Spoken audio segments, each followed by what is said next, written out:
Hi, this is Sarah Mikesell with thecropsite.com, and today we're here with Dr. Ed Anderson, who is the Director of Research with the Iowa Soybean Association.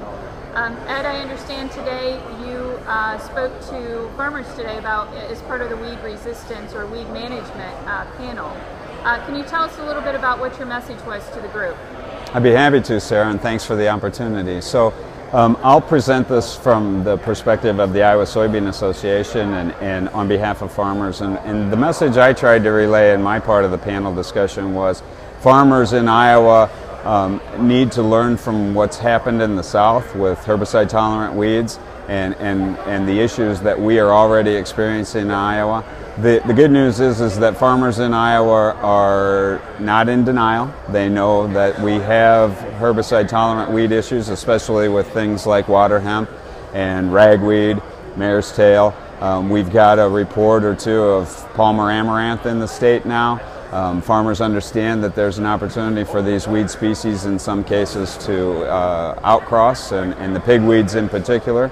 So managing and understanding what species of weeds they have in their fields, and then really taking an integrated approach to weed management, approach that involves crop rotations and chemistry, stewardship, changing the modes of action, not just the brand names, but the chemistry modes of action that you're using as your herbicide control.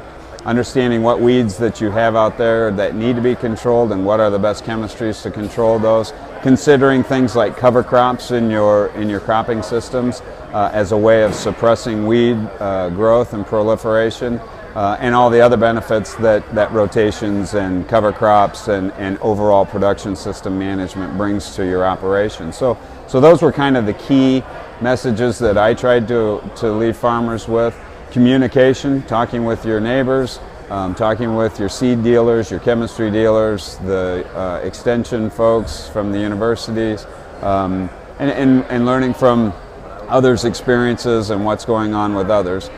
Certainly there are new traits and there are new opportunities coming out, but these things are going to take a while, and we don't feel that there's going to be any silver bullet in the future. Farmers are going to continue to need to be really proactive in integrating their production systems and, in this case, their weed management strategies.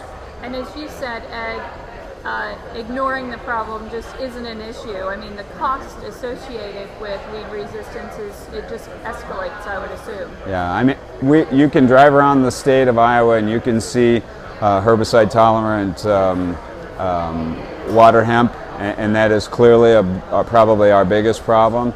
And while they're out there, while these weed issues, these herbicide-tolerant weed issues exist, I don't think that farmers are in a denial state or ignoring them. I think they're working very hard to try and figure out how best to address these issues before they become catastrophic, right, as they have in the South. And what about a farmer who, I was driving across I-88 and I-80 across Illinois and Iowa coming to the farm show, and you do see some of this, this weed resistance in the field. What can farmers do today? Is there something they should be doing in those fields where they're seeing it, where they've got these big weeds that, it's quite obvious?